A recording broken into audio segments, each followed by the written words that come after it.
while I show you the full version of the carving process of Wild, one of my new soapstone carvings, I thought I would tell you about how the hell I got into carving in the first place. For those of you who are finding this video for the first time, my name is Andrew Gable. I've been a stone carver for 10 years, an artist for 20, and a human for 40.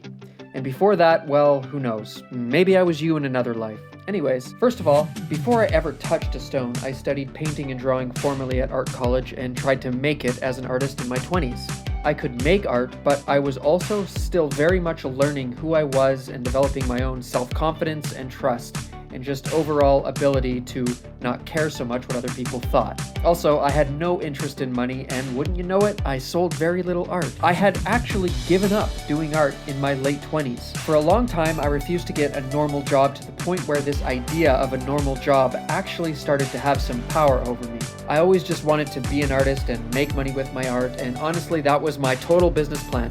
Be an artist and make money with art. So around the time I was 28, 29, 30 years old, I'd given myself permission to let go of art. And this was of value to me because I was showing myself that art doesn't have power over me. It was so important. I'd given it way too much power and it became a liability. I became a liability.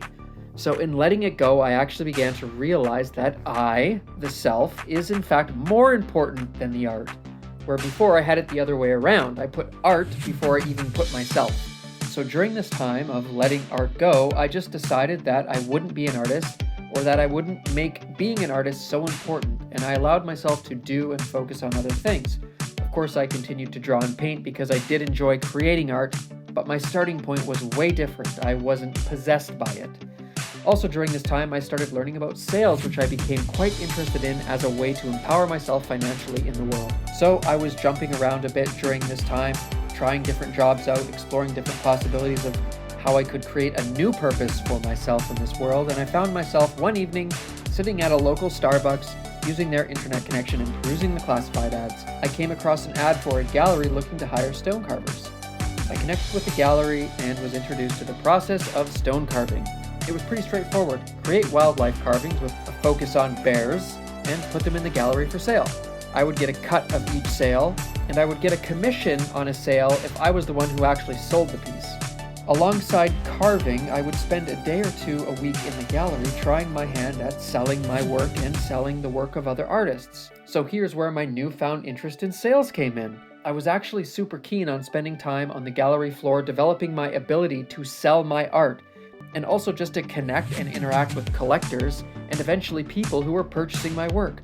Learning to build long-term relationships with people who collect my work is still something I'm working on and see a tremendous amount of value in. If you're an artist just getting started out on your journey, I would highly recommend looking at it very long-term, learning how to develop long-term relationships, and also developing an interest in sales. Selling my art is so fun. I absolutely love selling my art. I think my willingness to embrace the money side of art was really important in allowing me to start selling my work and begin living off of my art. I feel like I was really well prepared for my entry into carving and how it all unfolded. If it wasn't for all the work I put in developing my skills as an artist and then my interest in sales, I don't know if this point would have worked out in the way that it did. Sometimes you don't really know exactly what opportunities will come across your plate and what skills you are developing now that seem like they might not have a clear purpose yet, but that will prove to be absolutely critical in you taking advantage of these opportunities. Another key skill that I spent an immense amount of time developing before carving or even social media was a thing was writing. I invested an insane amount of time developing my ability to write, which has served me so well in my business and is continuing to serve me well as I continue to explore new ways to share my art story and my art. Like where now I'm literally writing out scripts and stories about the creative process to share with you all here on social media. I am literally reading words right now that I've written out. Okay, I hope you all enjoyed that little insight into my life. I will see you in the next video, and as always, you can find my full catalog of work on my website. Thanks for watching.